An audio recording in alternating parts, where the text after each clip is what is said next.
hanging out with all your friends? Hey, whale! The ocean's that way! Peter Lowenbry, Griffin, and Christopher Cross. Griffin, this is the moment where your jokes rot in your mouths. You mocked Meg because she was convenient, not because it was funny. That is not humor. It is cowardice, aimed at your own blood. You crossed a line that family is never supposed to touch. This trap is fitting because it strips away your noise and leaves only the truth. You are wrong. You are stupid. And you chose cruelty over decency. Now sit with that and understand how small it makes you. Funeral. Baby looked good in black. That's her mom? Damn. I can work with this.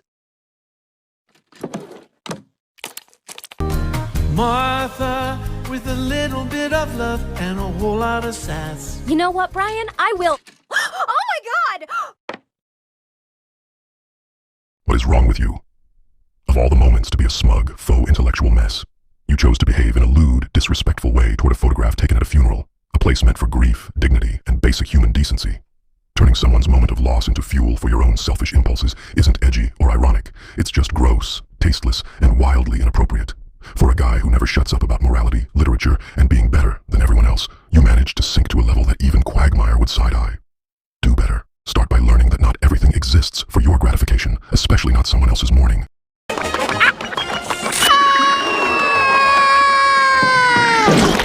Oops!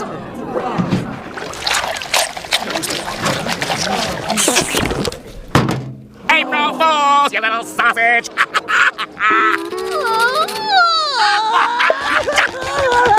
SpongeBob, I was just kidding! Come on, you guys know I was just kidding, right? Nice job, Squidward. Real nice. You destroyed his favorite holiday. And why? Because he annoyed you at work? That's all it took. I really thought you were better than that.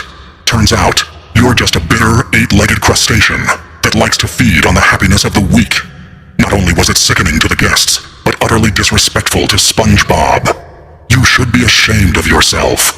Your selfish and ignorant behavior has tarnished Bikini Bottom for far too long. So listen carefully, Squiddy. If leaving the poor little sponge alone is that hard for you, then maybe something is seriously wrong inside your head. Maybe you don't feel things the way normal people do, and perhaps you should help before you hurt someone else. This isn't forgiveness. This is your warning. Don't ever show your face in this crusty crab establishment again, or there will be consequences. Welcome to McDonald's. Will you be eating here or to go? Yes, I eating here. I have to, yes. What can I get for you? Hamburger. Just a sandwich by itself, then? Yes, please. A water. Let me stop you there. Tomoko Evangeline Kuroki. Do you possess even the faintest comprehension of the temporal violence you are presently inflicting upon every soul queued behind you? You stand there, quivering like a poorly calibrated seismograph, asphyxiating this entire establishment with your pathological dithering. A hamburger, a single, unadorned hamburger, an elementary transaction that a reasonably sentient organism should be capable of executing in under 6 seconds. Yet here you remain, paralyzed, mouth half open, pupils dilated in bovine panic, as though the cashier had demanded you solve differential equations in Aramaic while balancing on a greased tightrope. This is not introspection, child. This is obstruction. This is entropy made flesh. You are a walking sabotage of civil order. Every second you squander is a theft from people who arrived prepared. People who understood that society is a fragile lattice of reciprocal efficiency, and that your neurotic solipsism is the crowbar prying it apart. Do you hear the sighs behind you? The muted fury? That is the sound of collective patience, curdling into something far less forgiving. Order, or evacuate the premises. But if you force me to witness one more millisecond of your trembling existential indecision, I will personally ensure that the remainder of your day is remembered as an object lesson in consequences. Speak now. Oh, Kagura, she wrecked the tent, wrecked the tent, wrecked the tent, la la la la. Everybody was working so hard at it, and Kagura had to go and mess it all up.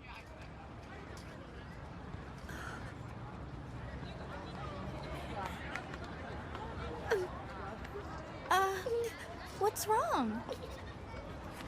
Hey. Tomo, what the fuck did you do to her? You fucking bitch. That was not nice, and it's so mean. Of course Other thinks that you're annoying. And now look, you made her crying because the shit that you said to her. You should watch your words before I fucking tear you apart. And also, you deserve to get beaten by Yomi again, bro. I swear, if you said shit like that again to her, I will do the double chop on you, on Falling Grave, and you also need to respect Chio, because she's the reason why you graduate.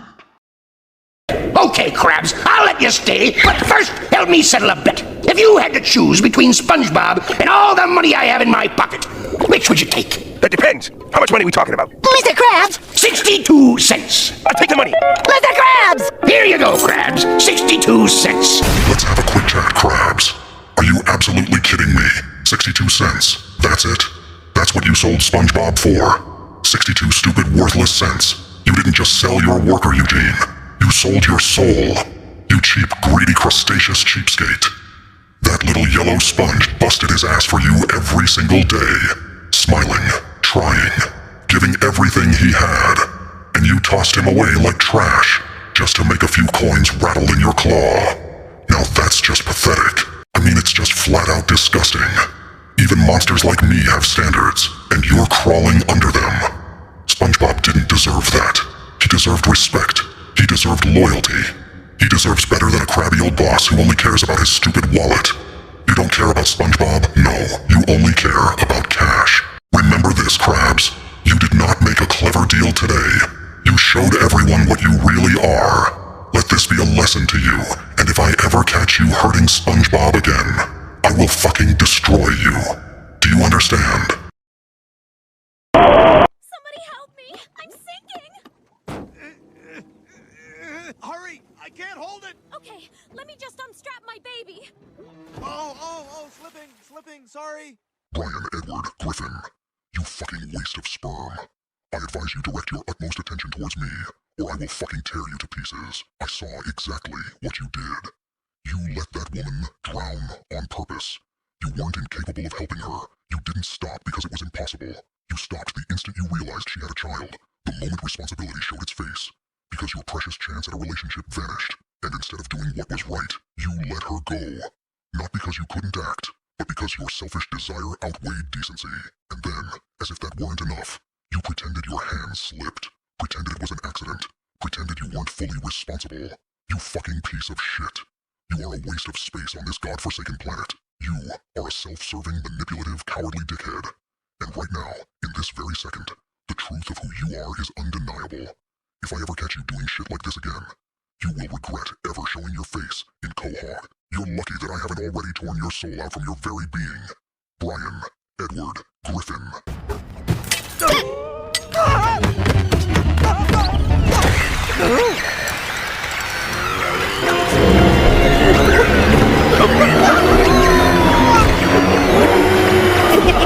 Bad piggies, please have a seat.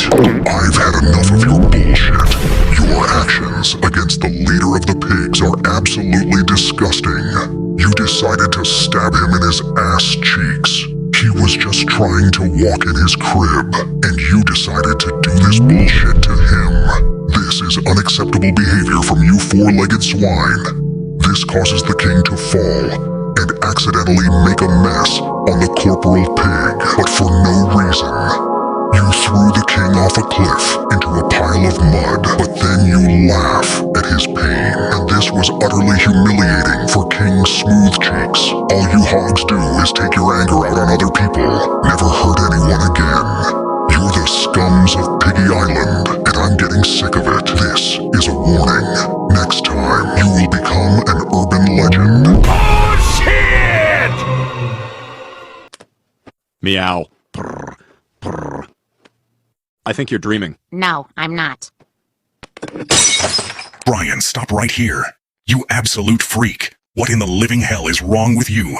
Not only did you start taking advantage of your caretaker by inappropriately touching her while she was peacefully sleeping on the couch, but then when she wakes up and finds out what you are doing to her, You smash her cranium at full force with a whole 5.7 feet lamp and try to flee the scene. I think not. This is a horrible sin you have just committed, Brian. Even a monster like me could not fathom doing such a horrendous thing to who is basically my own mom, my parent, my guardian who has been taking care of me all of these years, draining so much of their energy every day to keep me fed and sheltered. This is just pure lust. I am extremely disappointed in you and never thought you would do such a thing. You should know by now that your actions have consequences, Brian, which is why I will now call the cops and will get you arrested on the spot. You'll have time in jail to reflect on what you just did. We'll see how you like that, you pathetic jerk. Can't he come? Yeah, why can't I come? We can't bring you to a battle. I mean, you're just a guy. Just a guy? No, I didn't. Well, what I meant to say was, he's not, you know. Ogilvy, Maurice Hedgehog, don't you dare stand there and call someone else a guy, like that's all they are, because I heard it, and I'm not letting it slide. You talk like names don't matter, like respect is optional, but around me, words mean something. So fix what you said, say it right, and stop brushing people off like they're nothing, because I won't tolerate that kind of careless talk in my world. Wow, Gary, look! A pirate treasure chest! Meow! Why, no, Gary, this isn't the bathtub. It's treasure! Look, doubloons! Don't drop them. Look at this brooch! Meow! I don't know what a snail would want with a brooch! Now why don't you just get in the tub? Get in the tub! Get in the tub! Get in the tub! In the tub! In the tub! Gerald Wilson, Jr. the Snail. Let me explain this in a way that your feeble brain can understand. You see Spongebob there. That's your caretaker, your feeder, your provider. Someone who values your happiness over life itself. It pains me to see him desperately try to look after your hygiene, and yet you stubbornly refuse. All the while you sit there, meowing and glaring, wasting everyone's time. Meanwhile, Spongebob breaks his back every single day to provide for you, and yet you treat him like fish food. And for what? Pride? Resent? What is it, Gary? If you desire to wallow in your own filth, then so be it. But just know that your entire existence is in the hands of Spongebob. He doesn't have to feed you or give you water, not even allow you to go outside and play with your snail friends. Keep this up, and you will forever be a pale, sluggish piece of bottom-feeding scum, swimming circles in your own muck, and living the rest of your days cold and alone. It doesn't have to be this way, Gary. Quit being such a selfish prick and take care of your musty ass. The smell is quite terrible.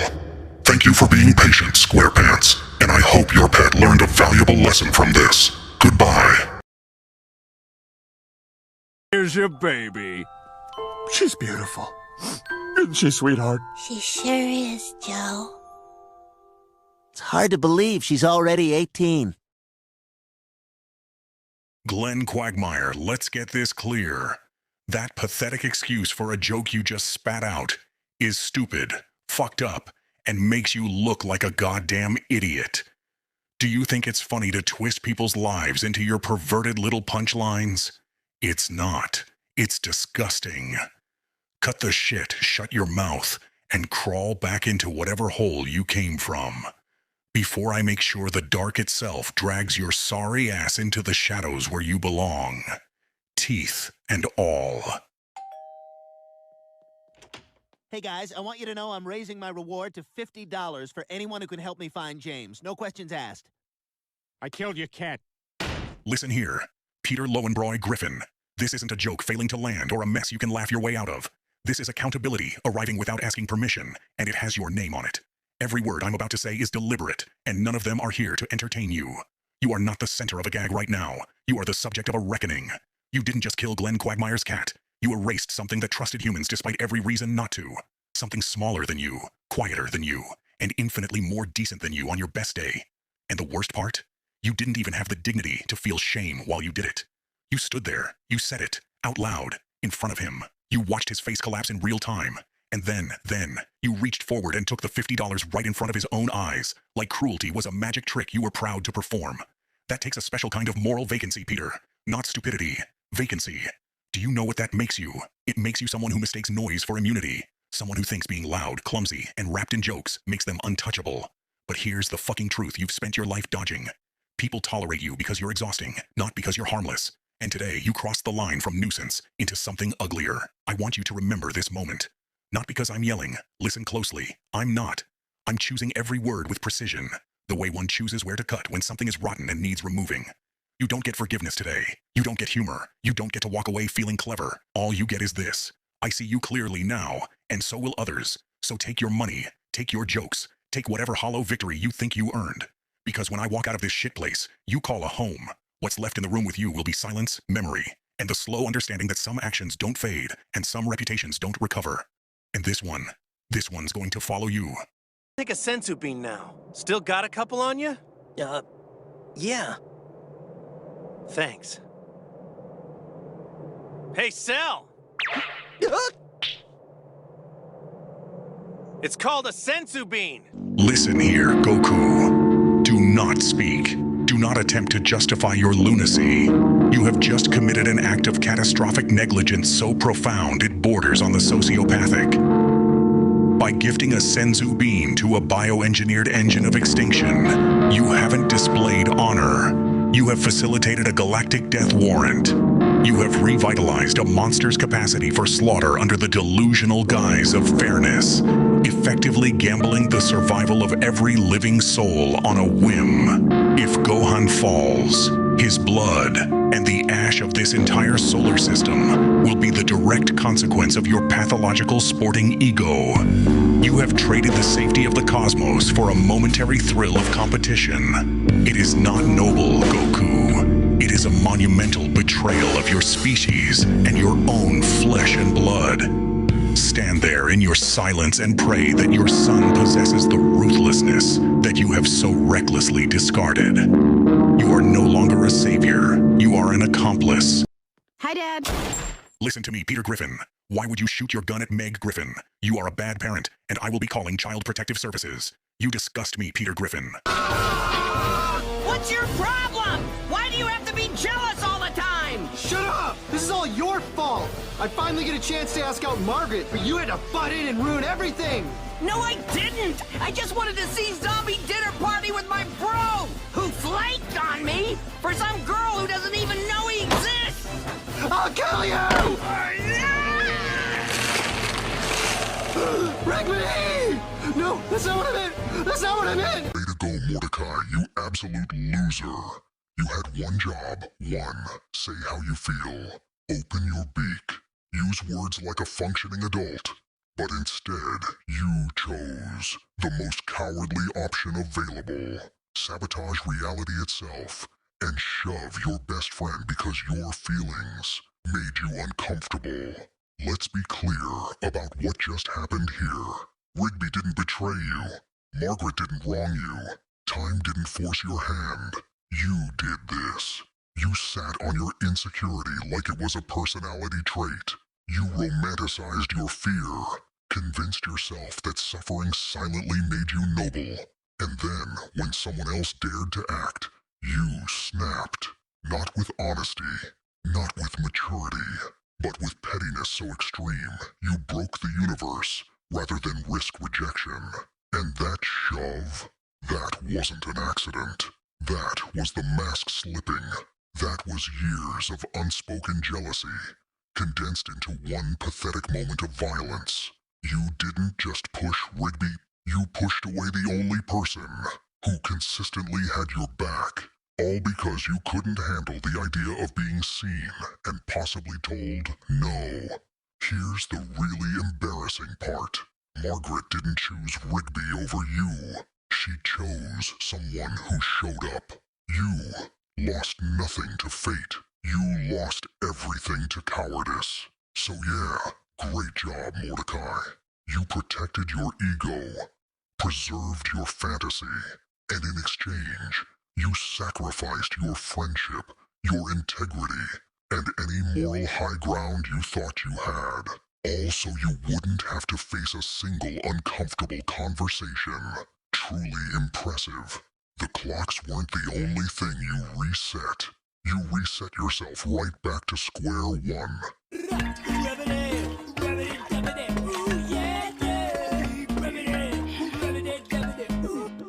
Gumball Trismegistus, Bartholomew Hyperion, Theophilus, Reginald Watterson.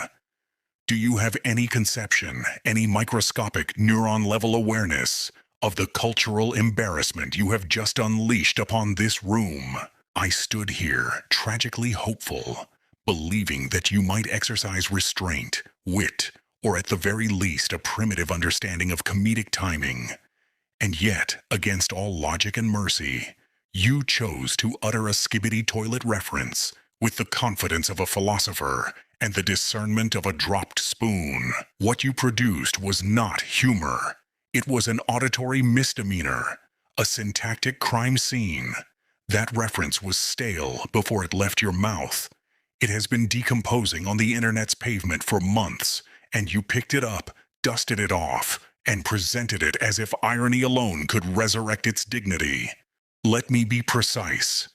Gumball Octavian Maximilian Eusebius Watterson. Irony is not a substitute for originality. Volume is not a replacement for cleverness. And repetition is not, nor has it ever been, a punchline. What disturbs me most is not that you failed to be funny, but that you appeared pleased with yourself. That smirk suggested belief, faith, hope. And hope, in this context, is the most terrifying thing of all. Now, be silent. You've already said enough. Mo's Tavern. Hello, Mo. Your sister's being raped. Is that... Listen here, Stuart Gillian Griffin. Bart was enjoying his time prank calling, as he usually does, and you decided to ruin that after saying Mo's sister was being sexually assaulted. That is not funny, nor is it laughable. You have caused Mo the bartender to most likely panic, because you thought it was funny to make a joke about rape. For how young you are, Stewie, you are sick to the head for even thinking of that. Calling that a joke itself would be a burden, and a mistake to all jokes. It's dark, edgy, and not funny at all. Maybe next time when you speak, you should actually think first, so you don't cause more panic, or for crying out loud, just not talk at all. I do not want to hear anything like this ever again, Stewie. Otherwise there will be consequences for you and your little family. What you did to these kids? There is a special place in hell for people like you. Brian Edward Griffin.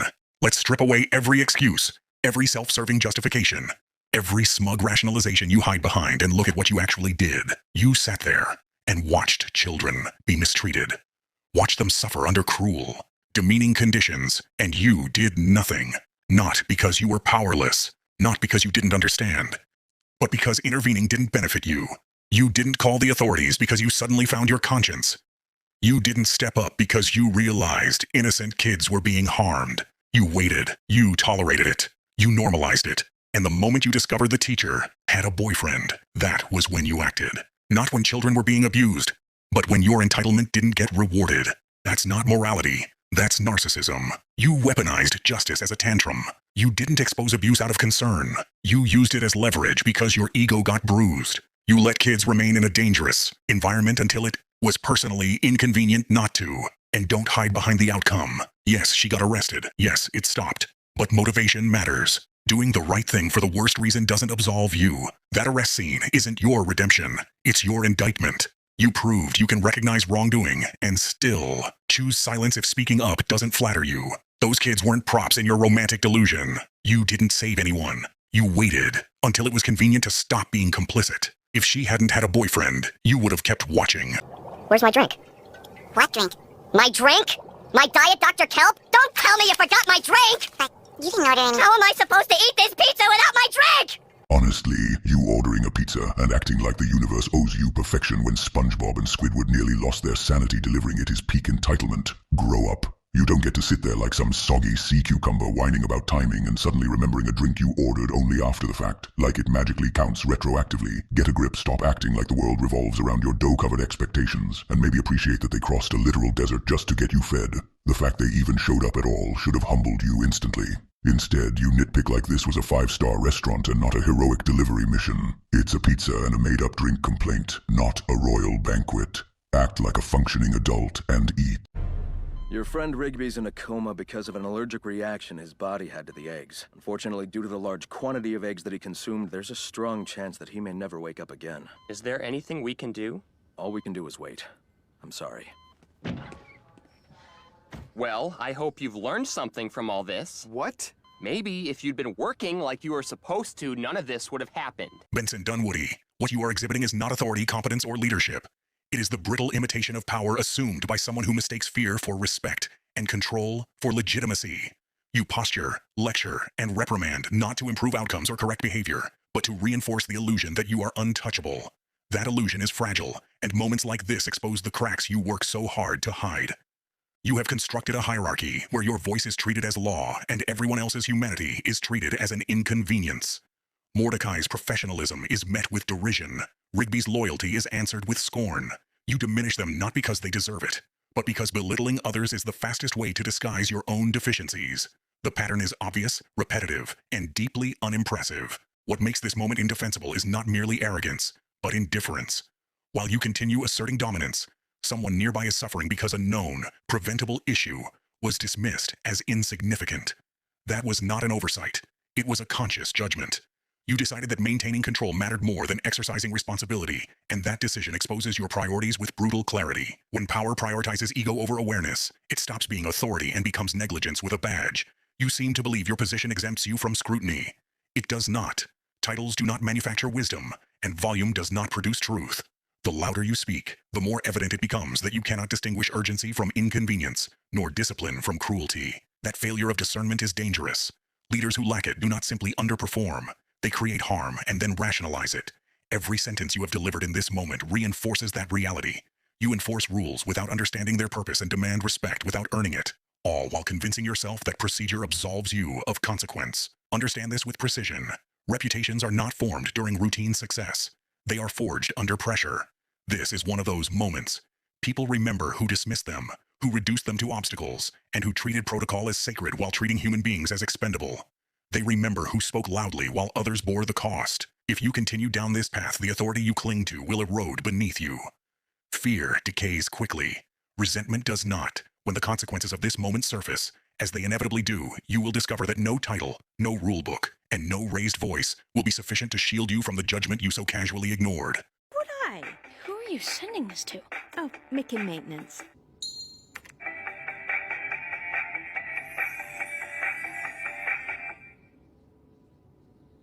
OMG, you're such a mom. Don't even try to talk Nicole Artemisia, Clementine Octavia Watterson. Yes, you, the hapless digital neophyte, who navigates the labyrinthine world of computation as if it were an infernal gauntlet designed solely for your confoundment. Do you have any inkling, any sliver of awareness to bombard of the chaos you read upon the delicate web of electronic rudimentary email functions, to transform the sacred conduit of communication into a cacophonous carnival of incompetence? And yet, in the midst of your technological calamities, you dare to intrude upon the humble labors of Michael, that weary sentinel of plumbing rectitude, to proclaim, with a reckless and horrifying lack of timing, the toilet is overflowing again. Do you comprehend the gravity, the cataclysmic weight of your incursion into his sphere of maintenance? Each utterance of yours is akin to hurling a live grenade into a cathedral of order and functionality. Nicole Artemisia, Clementine Octavia Watterson, heed my words. Acquire mastery of your infernal devices, lest your inexorable incompetence continue to disturb the peace, terrorize the staff, and summon upon yourself the full ire of reason and discipline. Let this serve as an admonition etched into the annals of your digital existence. There's one thing wrong. I asked for tea! Let's have a quick chat, kid. When someone rolls in a 10-foot pepperoni pizza, that's not just dinner. That's an event. That's an event. That's a parade float of generosity. A cheesy marvel of logistics and love. Pointing at it and saying I wanted cheese, like the world has personally wronged you, is a bold move in the presence of such greatness. Gratitude matters, especially when the offering is the size of a small canoe, and smells amazing. Pepperoni can be picked up, cheese can still be enjoyed. Dad, what is it? What's going on? I heard a noise. Is somebody downstairs? Oh, God, Meg, you startled me. I'm sorry. Peter Lovenbroy Griffin Sr., listen carefully. It is 3 o'clock in the morning, the dead of night.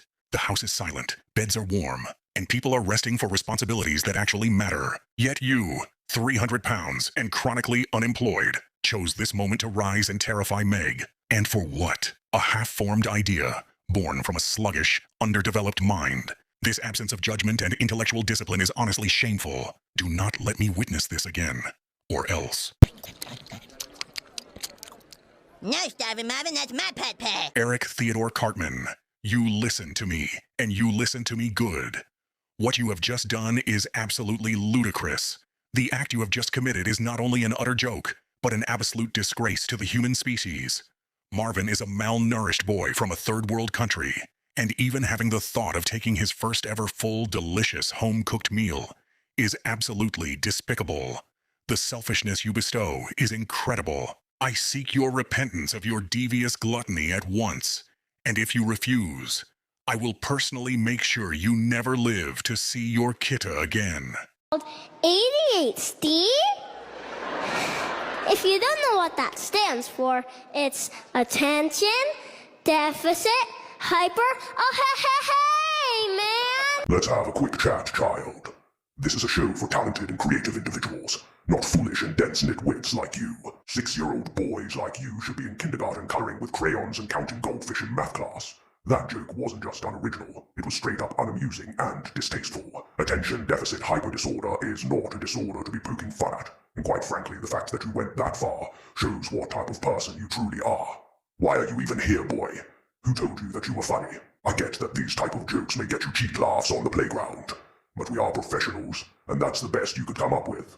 I'm sitting here trying to figure out how that was remotely funny, let alone acceptable. Seriously, did you stop to think for even a millisecond the implications of what you were just saying? Or did you just blurt out the first insensitive thought that came to your head? That disaster of a joke, if I can even call it that, was callous, ignorant, and straight up disrespectful. You need to get your act together before your lifestyle of obnoxious and sickening remarks leaves you with no place to be accepted. You may be a cute, innocent little boy now, but if you're cracking these types of innuendos 10 years down the road, nobody will want to associate with you. Nobody will want to be friends with you. You will be a disgrace and a disappointment. You will deserve no place on this planet. Fix yourself now or never, because right now, you're not just failing to be funny. You're failing to be a decent human being. This time I'm gonna kick that football clear to the moon!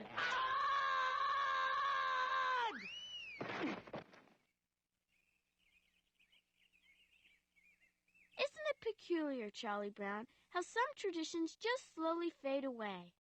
Listen up here, Lucille Van Pelt. Drop the act, because this stopped being a harmless gag a long time ago. This isn't tradition, it isn't comedy, and it sure isn't some life lesson you get to hand out, like you're doing him a favor. This is a setup you run with clockwork precision. Every year you stand there calm and confident, swearing this time will be different, that you'll hold the football steady, that he can trust you just once more. And every year, Charlie Brown shows up anyway, nervous but hopeful, because believing people is baked into who he is, and he wants desperately for you to be telling the truth. You wait until the exact second his foot leaves the ground, when there's no stopping, no adjusting, no escape. And then you pull it away like it's instinct, letting him crash back into the dirt while you act surprised by the outcome. You've watched him hit the ground more times than anyone should. You know it hurts. You know what you're doing. Don't dress it up as character development, or call it a lesson about trust, when it's really just you proving, over and over, that your word means nothing. You don't get to play the voice of wisdom after yanking the rug out every single time. One day he's going to stop running at your promises, and when that happens, you'll be left standing there with a football, wondering why nobody believes you anymore. Go on. You can't go. Look, Trunks, no matter what happens, please stay here. What? Are you crazy? No way! I can't let you fight those two alone. Listen, I'm a lot more vulnerable when you're there with me. But I'm much stronger this time. Come on, I can't let you go alone with your injury. Please, Gohan, take me with you.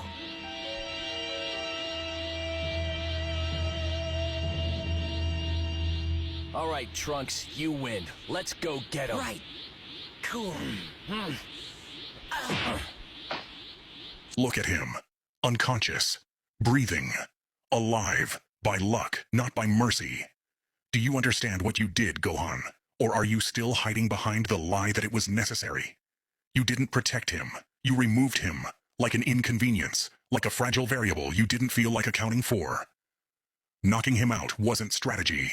It was arrogance wrapped in desperation. You decided that you alone would bear the weight of the future. How noble, how catastrophically stupid. Trunks is not a child you sedate to preserve your pride. He is a consequence, a continuation, a future that exists beyond your corpse, which, let's be honest, you are sprinting toward with that martyr's grin. You call it mercy. I call it theft. You stole his choice. You stole his growth. You stole the pain that would have made him stronger than you ever were allowed to be. And the worst part? You knew better. You knew that power is not forged in safety. It is carved by loss, by fear, by standing when every instinct screams to fall. And still, you denied him that crucible because you were afraid. Not afraid for him. Afraid of being surpassed. If you die, and odds suggest you will, history will not remember you as a savior. It will remember you as a gatekeeper. Wake him up next time. Let him fight. Let him fail. It's just so horrible. I'm sorry, Lois. I thought if I shook him enough, he'd stop crying. I was kind of right. Listen up, Peter. What you just did was completely unacceptable. This was not a comedy club, not a coping exercise for you, and not the time for a joke of any kind. This is a funeral, your child's funeral, and the fact that you chose humor over compassion shows a staggering lack of awareness and respect. Your wife is grieving something no parent should ever have to endure, and instead of standing beside her with support and restraint, you added to the pain in the room. That stops now. You don't get to deflect discomfort with jokes, and you don't get to decide how grief should look or sound for anyone else. Right now, your role is simple. Be quiet, be present, and be supportive. If you can't do that, then remove yourself and stop causing further harm.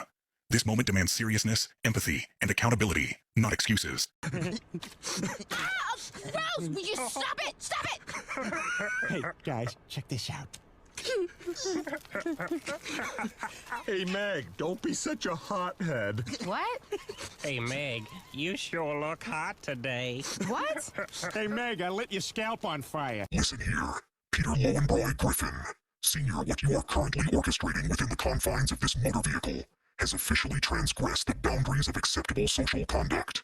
To engage in the willful incineration of Meg's headwear while we are sequestered in this cabin is a flagrant disregard for basic vehicular fire protocols and fundamental safety standards. You must acknowledge that Meg remains a primary biological constituent of your familial unit. She is kin, Peter.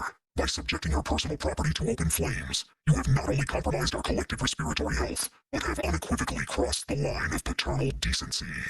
This pyrotechnic display is beyond the pale, and I suggest you cease this dereliction of character immediately. But I am a bit of a shutterbug. Okay, that's all okay. How about we start with some warm-ups? Bend down and touch your toes. Memory card full? Come on! Christopher Griffin, we need to talk, and this is not a joke. You took pictures you had no right to take. That behavior crossed personal boundaries and showed extremely poor judgment. Taking pictures of people without permission is disrespectful and invasive. It doesn't matter what you intended. What matters is that you violated someone's privacy. And that is not okay under any circumstances. Taking pictures of people without permission is disrespectful and invasive. It doesn't matter what you intended. What matters is that you violated someone's privacy. And that is not okay under any circumstances. This kind of behavior can seriously hurt people, destroy trust, and lead to real consequences, social, personal, and legal. This is not something you laugh off or minimize. I better not hear anything bad about you, Christopher Griffin, or else.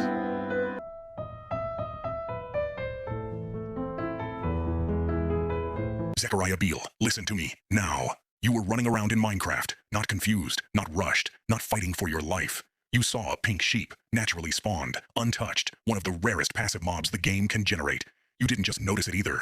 You acknowledged what it was. You recognized its rarity out loud. That means this wasn't a mistake or a slip of the hand. This was a fully informed decision, made with complete awareness of what you were about to remove from the world. In that moment, the game handed you something special, not loot, not progress, a moment. A statistical anomaly that most players will never see in their entire time playing. A sheep that could have been fenced in, named, protected, or simply left alone as proof that randomness had briefly favored you. Instead, you chose the most irreversible option possible. You swung, and you erased it. That's the part that matters. You didn't gain anything unique from that action. No advancement popped up. No hidden mechanic rewarded you.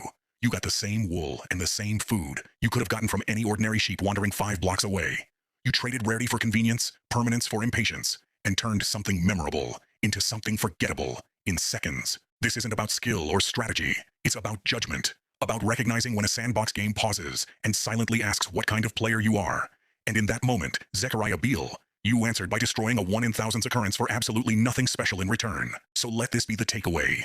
Next time the game gives you something rare, something fragile, something that doesn't need to be optimized or harvested immediately, pause, think.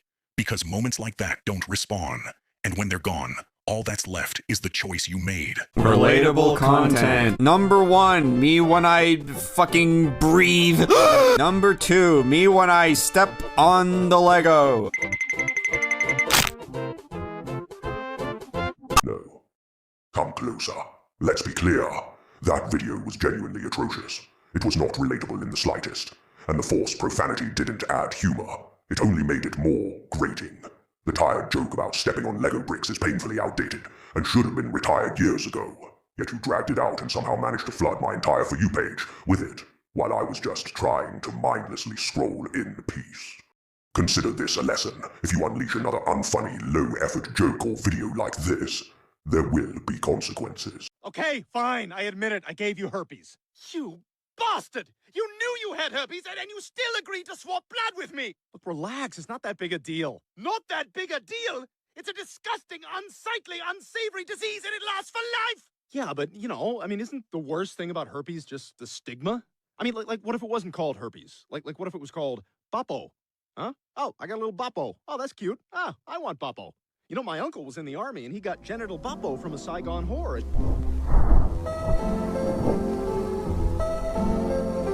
Brian fucking Griffin.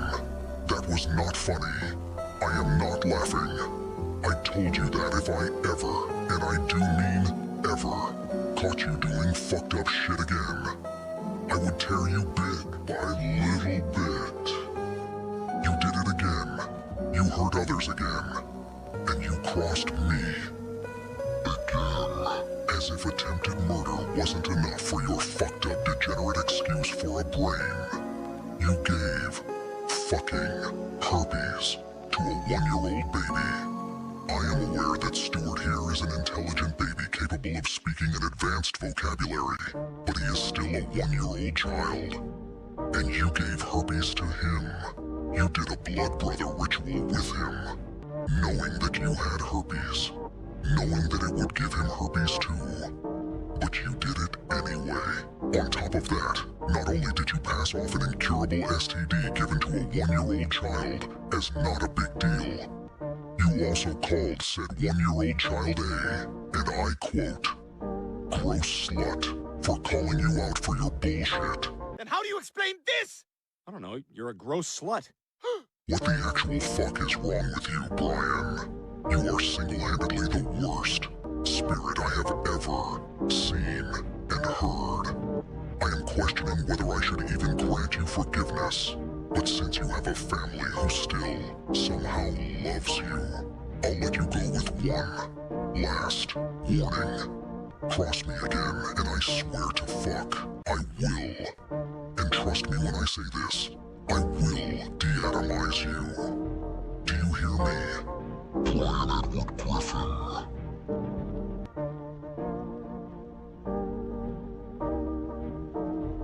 That's your name, isn't it? Well, actually, Meg is short for something else. Peter, would you give this to the nurse? Uh-huh.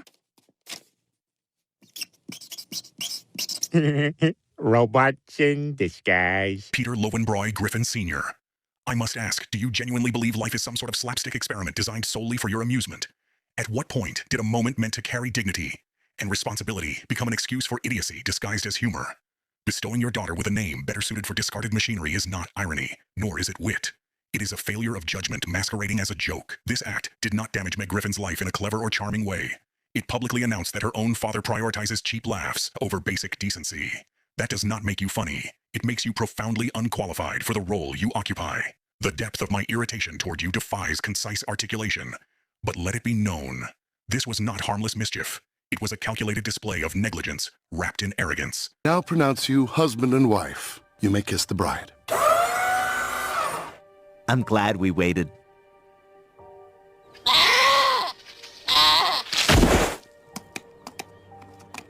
Giraffity! Yeah, see, that's not... Glenn Quagmire, it is utterly disgusting and inhumane to marry an animal and have intercourse with it. You are a very bad person, and you should go to prison for this extremely gross act of zoophilia. I am very disappointed in you, Quagmire.